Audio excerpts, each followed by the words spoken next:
Soybean বা সয়া চাংচ খালে পুৰুষসকলৰ বুকু ডাঙৰ হয় বুলি কোৱা লোকসকলে ইয়াৰ আঁৰৰ ছায়েন্সটো জানে নে তেওঁলোকে এটা ভুল ধাৰণা লৈ আছে। ছ'চিয়েল মিডিয়াত সয়াবিন লৈ কিছুমান বহুত বেছি ভুল ধাৰণা আছে, কিন্তু ছায়েন্সে কি কয়? ছায়েন্সে কয় যে 100 গ্ৰাম সয়াবিনত থাকে 52 গ্ৰাম মান প্ৰ'টিন, যিটো নৰ্মেল খাদ্যতকৈ বহুত বেছি। আৰু সেয়াই নহয়, সয়াবিনত থাকে 9টা এছেঞ্চিয়েল এমিনো এচিড, যিটো এমিনো এচিড আমাৰ বডিত প্ৰডিউচ কৰিব নোৱাৰে।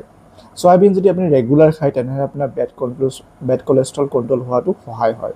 আৰু সয়াবিনত ফাইবাৰ বেছি থাকে কাৰণে আমাৰ পেটটো ফুল হৈ থাকে আৰু আপোনাৰ ব্লাড চুগাৰ কণ্ট্ৰল হয়, আপোনাৰ ৱেইট মেনেজমেণ্টতো হেল্প হয়। কিন্তু এতিয়া আহক, আটাইতকৈ ডাঙৰ মিথটো যে সয়াবিন খালে মানুহৰ মেন বুবছ হয়। গৱেষণা কৰি পোৱা গৈছে যে সয়াবিনত থাকে ফাইটোএষ্ট্ৰজেন নামৰ এটা এষ্ট্ৰজেন, যিটো মানুহৰ গাত থকা এষ্ট্ৰজেন নিচিনা নহয়, আৰু ইয়াৰ প্ৰভাৱ মানুহৰ গাত বহুত বেছি উইক হয়। আৰু গৱেষণা কৰি পোৱা গৈছে যে ৰেগুলাৰ যদি সয়াবিন খোৱা হয় তেতিয়াহ'লে টেষ্টষ্টেৰন কমি নাযায়, ফাৰ্টিলিটি কমি নাযায়, আৰু মতা মানুহৰ মেন বুবছো নহয়। সয়াবিন লৈ মানুহৰ আৰু এটা ভুল ধাৰণা আছে কি, যে সয়াবিন খালে মানুহৰ থাইৰয়ডৰ প্ৰব্লেম হ'ব পাৰে।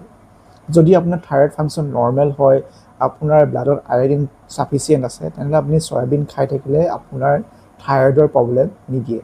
কিন্তু যদি আপোনাৰ থাইৰয়ডৰ প্ৰব্লেম আছে, আপোনাৰ হাইপ'থাইৰয়ডিজম আছে, আপুনি থাইৰয়ডৰ মেডিচিন খায়, তেনেহ'লে থাইৰয়ডৰ মেডিচিনৰ লগত আপুনি সয়াবিন একেলগে নোখোৱাই ভাল। তাৰ লগত আপুনি 4-5 ঘণ্টা গেপ দি খালে বেছি ভাল। সেইবুলি আপুনি থাইৰয়ড প্ৰব্লেম আছে কাৰণে সয়াবিন নাখাব, তেনেকুৱা নহয়। আপুনি 4-5 ঘণ্টা গেপ দি সয়াবিন খাব পাৰে, আপোনাৰ কোনো অপকাৰ নকৰে। গতিকে প্ৰতিদিনে 30-35 গ্ৰাম সয়াবিন এজন সুস্থ মানুহৰ কাৰণে বহুত বেছি ভাল, আৰু ই এটা প্ৰ'টিনৰ ভাল চ'ৰ্চ হয়। সয়াবিন বা সয়া চাংচ লৈ যদি এনেকুৱা ধৰণৰ ভুল ধাৰণা আছে, মোক কমেণ্টত নিশ্চয় জনাব, আৰু এনেকুৱা ধৰণৰ ভিডিঅ'ৰ কাৰণে মোক ফ'ল' কৰিব।